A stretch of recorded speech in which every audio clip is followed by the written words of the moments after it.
শুভ দুপুর। আজকে মা রান্না করবে ইলিশ মাছের তেল ঝোল। ঝোল না, ঝাল ঝাল। ও আচ্ছা আচ্ছা, ঝাল। কী করে অল্প সময়ের মধ্যে রান্না করে সেটাই দেখাবো। মাছের মধ্যে হলুদ, লবণ, লঙ্কার গুঁড়ো মাখিয়ে রাখলো।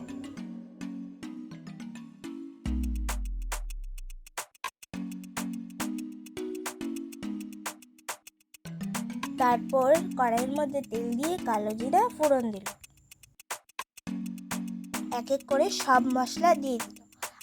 মশলাতে ছিল আদা বাটা, রসুন বাটা, পেঁয়াজ বাটা আর কাজু বাটা। তারপর দিয়ে দিল লবণ আর হলুদ। কিছুক্ষণ ভাজার পরে লঙ্কার গুঁড়ো আর জিরের গুঁড়ো দিয়ে দিল।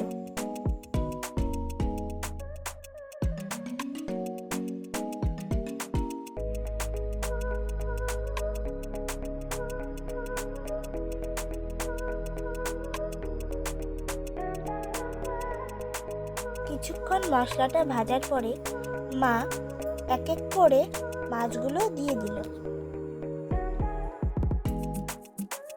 মাছগুলো দিয়ে কিছুক্ষণ নাড়িয়ে ঢাকনা দিয়ে দিল। তারপর ঢাকনা সরিয়ে মাছগুলো একটু নাড়াচাড়া করে নিল।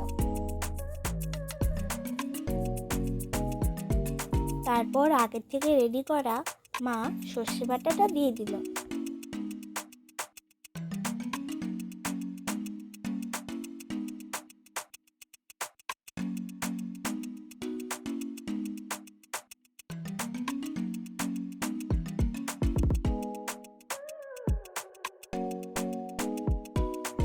কাঁচা লঙ্কা, ধনেপাতা দিয়ে তৈরি হয়ে গেল মার ইলিশ মাছের তেল ঝাল।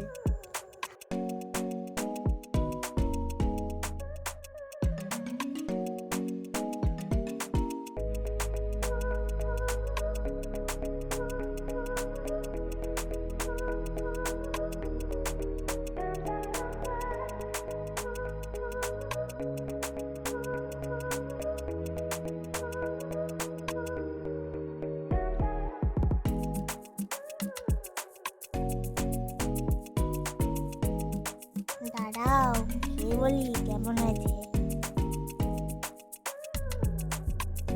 না, কেমন আছে?